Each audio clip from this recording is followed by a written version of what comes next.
Welcome to the Behind the Song podcast, powered by Chick-fil-A. I'm Janda, and today I'm talking about a song that totally changed David Bowie's legacy when it made him a top-of-the-charts comeback star. He really came out swinging with Let's Dance, and he had a little help with making this song the massive hit that totally changed the trajectory of his career. Let's Dance is the sound of David Bowie reinventing himself yet again. From the alien elegance of Ziggy Stardust to the icy avant-garde depths of the Berlin Trilogy, he made a career out of burning his past to light the way for his future. He was a shapeshifter who treated his own identity as his greatest piece of performance art. By the time he reached the early 80s, the world expected the weird and the experimental, but Bowie pulled off his most shocking transformation yet. He became a mainstream superstar. Let's get into it in this episode of the Behind the Song podcast. If you like it, hit subscribe and let us know in the comments. In late 1982, Bowie was at a crossroads. His 12-year deal with RCA had expired, and while he had certainly made his mark artistically by that point, he wasn't exactly a blockbuster artist in America. In the decade leading up to this, he was experimental and deeply respected, but he just wasn't killing it on the charts. Consider this. From his Berlin Trilogy of albums, Low had peaked at number 11, Heroes at 35, and Lodger at 20. Even 1980's Scary Monsters, though a critical darling with hits like Ashes to Ashes, didn't create a huge appetite in the U.S. for a new record deal. He was a presence on the periphery of the mainstream, but he wasn't exactly owning it. So, Bowie wanted a hit. Not just a cult classic, but a global smash that would light up the dance floor. To get it, he turned to a man who knew everything about the groove, Nile Rodgers of Chic. And to give that groove its teeth, he recruited a hotshot blues man from Texas who was about to become a legend.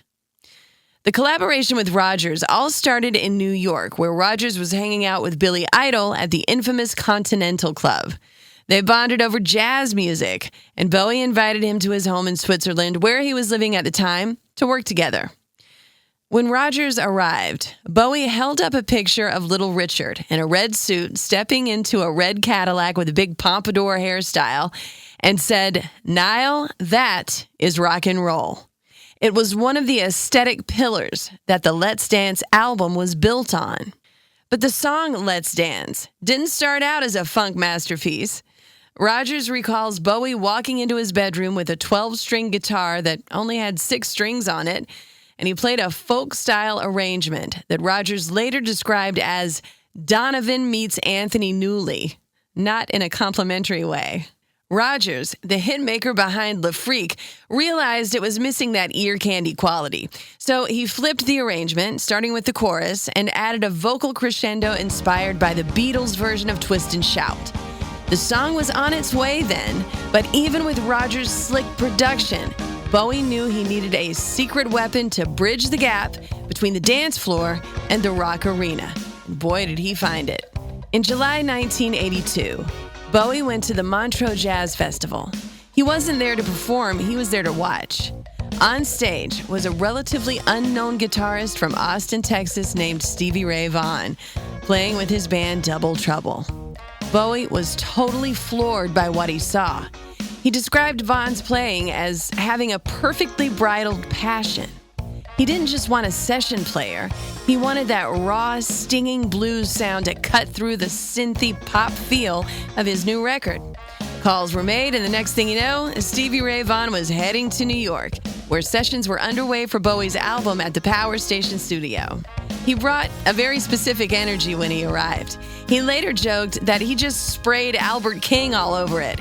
In fact, after recording that blistering solo on Let's Dance, he reportedly walked into the control room and said, "That one's for Albert." And Bowie knew exactly what he meant. It was a tip of the hat to one of the blues greats. While the recording sessions went smoothly, complete with Texas barbecue being shipped specifically to the studio for Vaughan, the relationship soured once it was time to hit the road for the Serious Moonlight Tour. On the tour, Bowie wanted a specific look and movement. Vaughan, on the other hand, really struggled with being dressed up and choreographed. Tensions hit a breaking point when Bowie's management told him he couldn't do press for his own upcoming debut album, Texas Flood, while out on the tour. There was also a dispute over his band Double Trouble. Initially, there was talk of them opening the shows, but when the logistics became too messy, the offer was pulled. Vaughan was left as a sideman on a day rate, forbidden from even talking about his own band.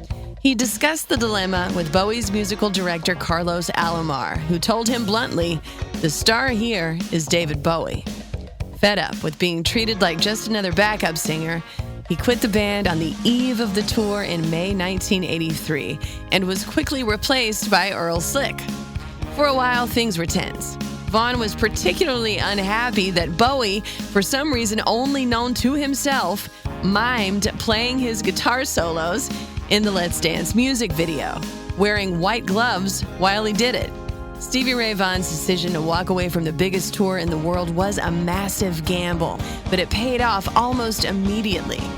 Free from the constraints of the Bowie tour, he released Texas Flood just 1 month later in June of 1983, and it was a monumental hit, going double platinum and effectively sparking a global blues revival in an era dominated by synthesizers. He went from a sideman in a van to headlining arenas and winning multiple Grammys. Even Eric Clapton recalled pulling his car over the first time he heard Let's Dance on the radio, desperate to find out who the new guitar player was. Stevie didn't need serious moonlight. He brought his own. And while Let's Dance was their most famous moment, it wasn't the end for Bowie and Nile Rodgers. After a decade, Bowie reconnected with Rodgers to work on the Black Tie White Noise album in 1993, a deeply personal album inspired by Bowie's marriage to Iman. But a much tougher album to produce because Bowie was back to being interested in making an artistic statement by that point. No big hits for Bowie and Rodgers that time around. And it's no wonder that Bowie went back to his artistic roots after the Let's Dance album was released. The lyrics of the title track actually say it all about what it takes when you're desperately trying to shake off the blues in a world that can be cold. They start like this. Let's dance. Put on your red shoes and dance the blues. Let's dance to the song they're playing on the radio. Let's sway while color lights up your face. Let's sway through the crowd to an empty space. You put on your red shoes and dance the pain away. On the surface, Let's Dance sounds pretty straightforward, but David Bowie, ever the master of subtext, layered it with meaning. It's also a song about love and resilience in the face of an uncertain world. To sway through the crowd to an empty space is an act of reclaiming your own identity and finding room to breathe in a crowded, pressurized society, a space that Bowie was often searching for artistically and personally. It goes on. If you say run, I'll run with you. And if you say hide, we'll hide. Because my love for you would break my heart in two.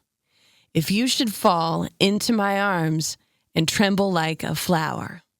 It's Bowie's way of saying that the world might be falling apart, but we can still choose to hold on to each other and keep moving through it. It goes on.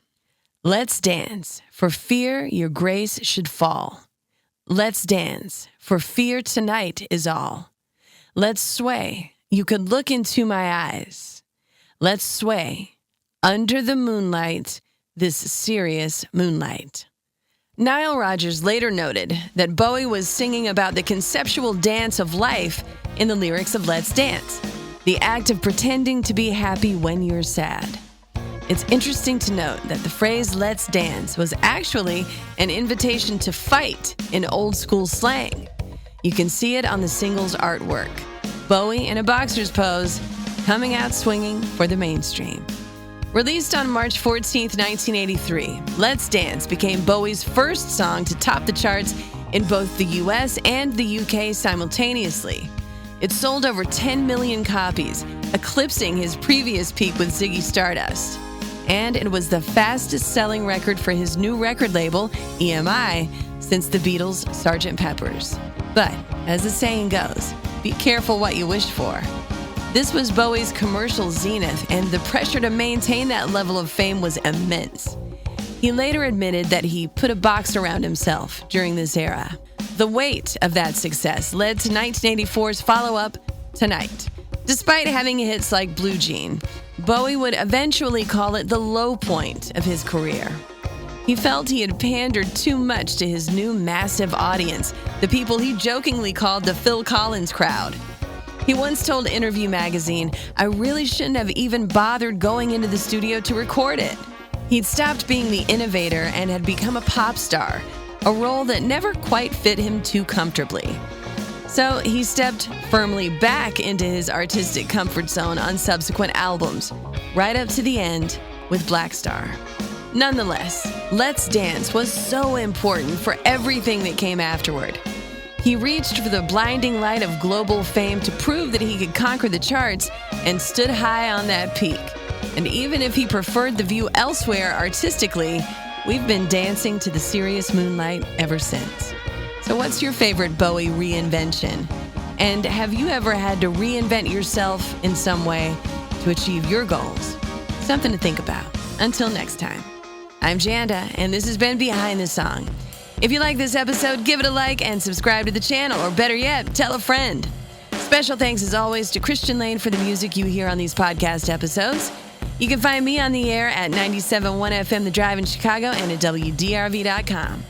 On the way, much more classic rock and roll. Hey Chicago, Chick-fil-A has your new favorite beverage. Sip on something new and try a strawberry hibiscus and Sprite, lemonade, frosted lemonade, or Sunjoy, made with natural strawberry and hibiscus flavors. The new strawberry hibiscus lemonade is a mix of classic Chick-fil-A lemonade combined with delicious strawberry and subtle hibiscus flavors. This refreshing new drink can be mixed with lemonade, Sprite, or tea to create your perfect flavor. Pair it with the new Jalapeno Ranch Club Sandwich for a perfect combination of sweet and heat. Available only for a limited time. Try it today. Chick-fil-A. Eat more